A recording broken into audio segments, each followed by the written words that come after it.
Right now, Pittsburgh's best sports show is about to begin. Call us or tweet us.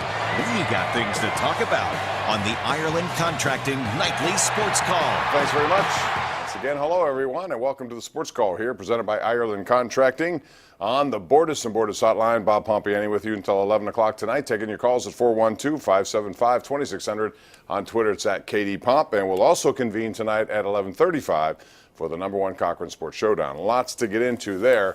The big topic right now is what happened last night in Philadelphia, where the Penguins had a 3-1 lead very late into that game at the Outdoor Classic and then saw it go away. They do get a point, but they left the point on the table. And the way things are and how tightly bunched everyone is in the Metro, that 1 point could come back to haunt them. 4-3, the Flyers get a overtime win on a goal by Claude Giroux, but it was the goal by Jake Voracek really that really doomed this team, because they had possession of the puck after a face-off win with 22 seconds left. And for whatever reason, Chad Ruhwedel threw the puck down the ice, constituting an icing call. And he did have room to kind of walk it out or just dump at the center or do something, just keep that clock ticking. Instead, as you know, that face-off came all the way back. Flyers win the draw. Voracek just throws it on the net, and somehow it gets into Matt Murray, gets tangled up and goes in. So it's 3-3, go to overtime, and then it was Claude Giroux with an innocent-looking shot, one that I thought Murray should have stopped also. But, hey, bottom line is, and he had played a really good game up until that Voracek goal that tied the game, I thought. But that's how it's been. It's been a little sporadic at times with him, and certainly very sporadic with his team. So now the question is, after the injuries to Brian Dumoulin and Chris Letang, what do the Penguins do tomorrow? The trade deadline, as it turns out, is at 3 o'clock tomorrow. And a number of teams have made deals in their own division.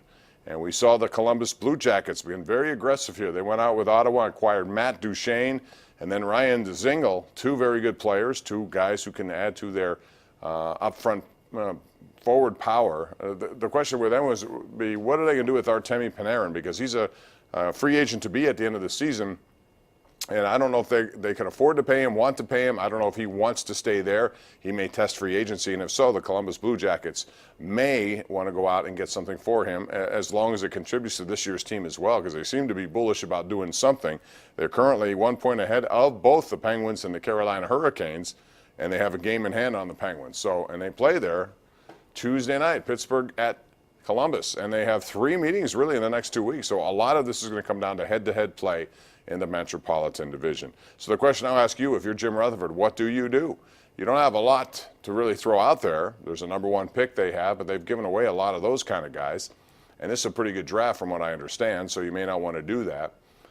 Do you trade Tristan Jarry to try to get something? But that leaves you kind of naked in the goaltending department. After last year, they traded Philip Gustafsson. It's a tough question. The answers may be right under their noses, and certainly it has to be their own players. When you think about it, Matt Murray has to be better, consistent, and when you saw him early in the season after his injury, when he came back, 11 games, he was by far the best goaltender in the NHL. And we've seen so many glimpses of that, but then we see glimpses of the other side of it, where it's been very erratic and consistent and sometimes injury-prone. So now you're in a situation where, okay, do you need help there? No, because there's not much out there. I stick with those guys. But I think the answers are going to be the Penguins themselves have got to step up. They're paying guys enough. They have a pretty good roster, and I still believe this team will get into the playoffs. But they got to do some work here, and the big-time players have got to produce more so than they have. So there's the answer right there. You don't have to go out and acquire too much, I don't think, at this point, unless they know that Dumoulin is going to be out for an extended period of time, and same is true of Letang. If you know that, and then you have one of two options. You go out and try to acquire a defenseman, and I saw tonight Brandon Montour was acquired by the Buffalo Sabres, and they're still alive in this whole thing, so they made a deal. But what do? Do you stick with what you have and just say, okay, I just got to go? I'm not going to trade my entire future away, and I'm not going to just assemble this team to try to help it now. If Matt is out, Letang's out, and Dumoulin's out for an extended period of time, your chances may not be all that good anyway. So I'm not sure. It's a tough predicament to be in, and it all seems to happen in Philadelphia. Last night, those 2 injuries, and, of course, Ole Mata earlier in the year at the Wells Fargo Center. He got injured. He's out, so I'm not sure when. We'll talk about that.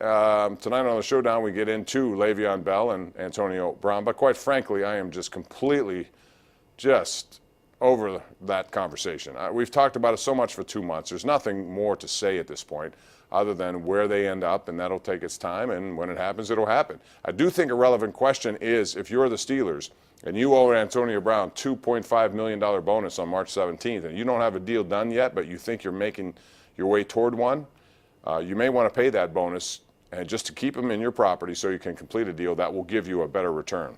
So we'll see. Going to be interesting to find out what happens there. 412-575-2600. That is the number to call. We'll talk sports with you right after this short timeout. You're watching the Ireland Contracting Nightly Sports Call 7 nights a week right here on the Bordas and Bordas Hotline, Pittsburgh CW. The Ireland Contracting Nightly Sports Call is brought to you by Ireland Contracting, putting new roofs on Pittsburgh homes for over 25 years. Call Ireland Contracting at 1-800-NEW-ROOF.